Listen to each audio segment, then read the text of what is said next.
Hello, Legacy fans. I am Legacy Man.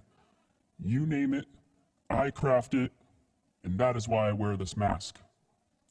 Today's video is going to be a showcase of one of my favorite Legacy melees, and that is my Legacy Neon Scythe. Part of this showcase is going to be a giveaway, so stay tuned throughout the video for details on what you have to do to get your hands on one of these Legacy Neon Scythes. Let's do that. And I'm not going to be using a whole lot of abilities, and they just disappear. Okay, you actually have to use the scythe to kill husks. It's not that OP. So the first thing that we're going to do is actually compare this Legacy Neon Scythe to what I have highlighted as the current scythe in the game. So if you take a look, when you look at this Neon Scythe, it's basically set up for energy damage by default. We have a crit damage, crit rating, attack speed, damage, life leech slot. Then we have our durability, movement speed, armor, life leech, heavy attack, energy efficiency slot. Another damage slot. And then we have our fifth slot, which is going to support the sixth perk. Now this Neon Scythe I have causes affliction, so if I was to upgrade this current schematic, I would go ahead and change that to damage to afflicted. Now the way I like to build my scythes is I like to build them all around crit rating and crit damage if it's a new schematic. So if I was to do that here, and for the purposes of this video, I'm just going to kind of show you what it would look like.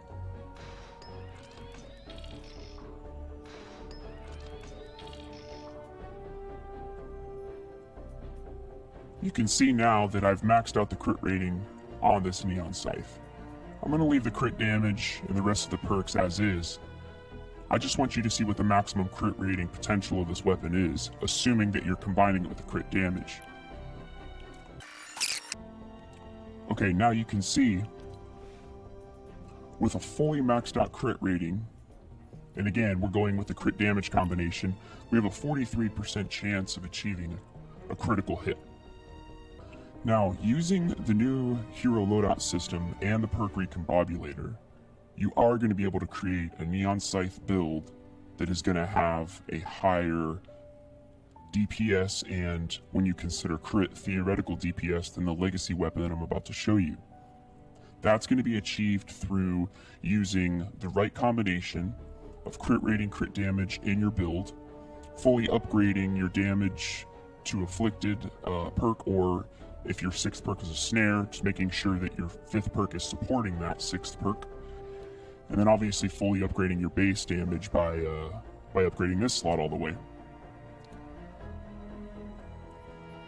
Fiona is also going to be able to boost the crit rating further of this weapon, and I believe that's going to be a boost on the order of 25, maybe 30, 32%. So you are going to be able to create a better build in the legacy that I'm about to show you. So here is my very, very prized Neon Scythe. Now I already told you that you can achieve something much better using the right hero loadout and upgrading your schematic to full legendary perks across the board. You could go with a straight damage build, or you could go with more of a theoretical build. Using a hero like Fiona, you can boost the crit rating of your axes, swords, and scythes, and perhaps go with a straight up crit damage build on your scythe. But all that aside, I wanted to showcase this weapon. This is a very, very special legacy weapon.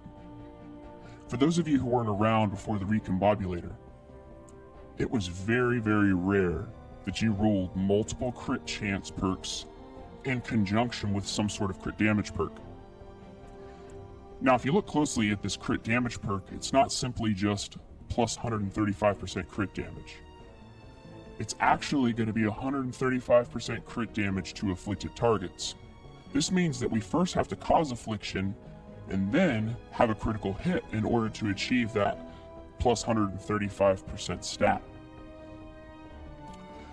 Fortunately, in the new hero loadout system, we have a hero that does that for us. So right now I'm just using kind of a generic hero so that we weren't going to get any boosts. But if you go to your ninjas, and I don't believe I have this hero upgraded on this account, Deadly Blade Crash, when slotted as a supporting hero, is actually going to allow Snare and Affliction to any critical hit. And that is crucial to the build of this weapon. That means that we're going to crit just about 3 out of 4 hits. And that's going to apply Affliction, in which case we're going to have this bonus to that crit damage. The Scythe also applies a Snare, which is really good for the traditional Harvester Sarah build. However, as you saw before, Deadly Blade Crash also applies Snare to all crit. So, fortunately, this Scythe is going to give Harvester that boost every single hit.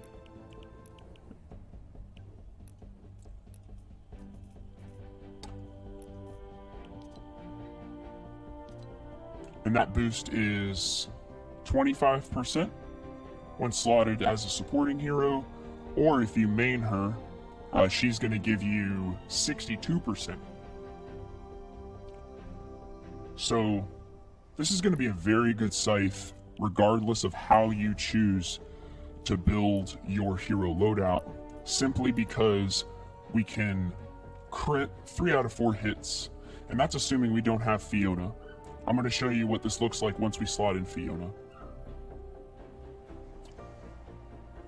And the fact that this weapon snares every hit. We're going to get a boost when we are playing as Harvester Sarah, or when Harvester Sarah is slotted as a supporting hero.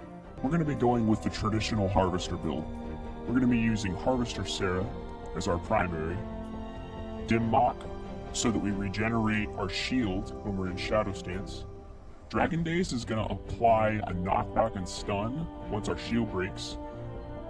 Since we are going to be going melee only, we're going to be using Corrupted Aura, and that's going to increase the damage that we're going to deal right next to our hero. So once we hit Shadow Stance, we're going to be dealing damage every second when enemies, I believe, are within 1 tile or 3/4 of the tile away from us. Survivalist is going to replace kind of the tank build that you used to achieve with Hardy Strikes from Sarah Claws. So anytime we get elimination, we're going to be regenerating health.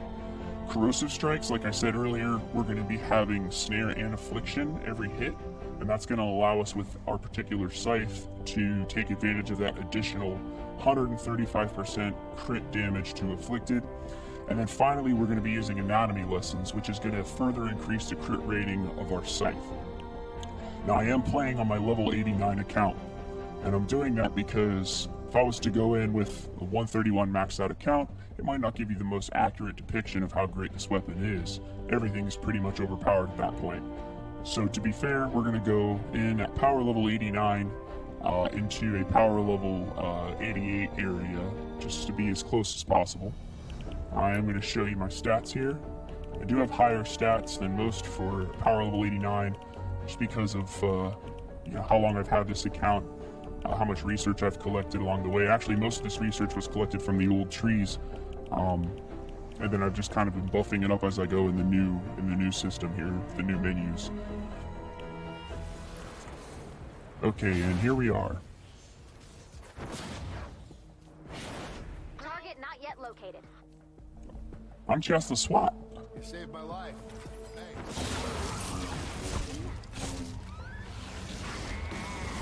So combining with all the other buffs that we have going on, the affected aura,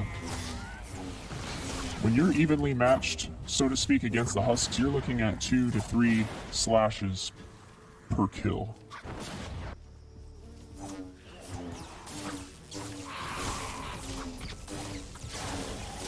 There we go.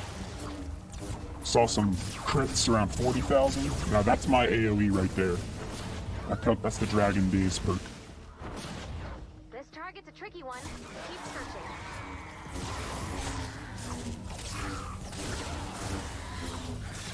So you could just kind of sit here and let the survivalist perks work, let the AoE perks work. It's a pretty fun build. Hey, buddy. 13, there was a 40. Did you see a 70 in there? Legacy failure. Oh, we got a storm chest, alright.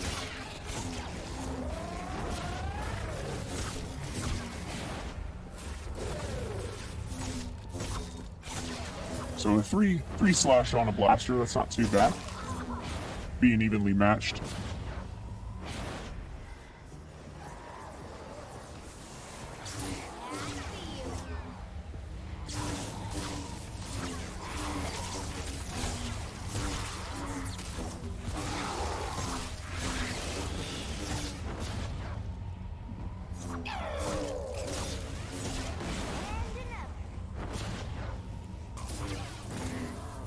This harvester build is so much fun. We're getting the snares, we're getting the affliction, we're getting harvester's additional buff to just damaging snare targets, and we're getting our crits. Again, we're critting like 80% of the time here, if not more. What was our crit chance? 88.5%. So just about every hit is critting. It's definitely one of my favorite melees, legacy melees that I craft. Alright, let's see what happens when we pull out the 130 on these guys. Well, first we'll get this guy with the 3, 4. Looks like it took 7 on that. We didn't really get the crits. 130. 4 hits? I think I slashed at him 5 times, but I have horrible aim.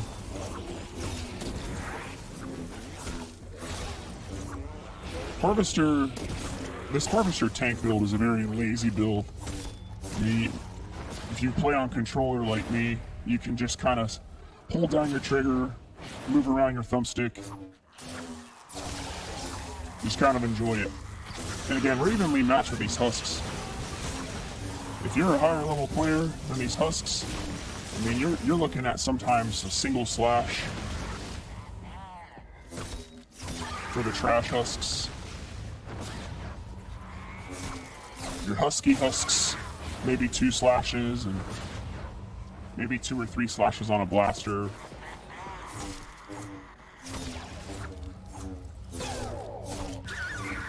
But yeah, it's all good.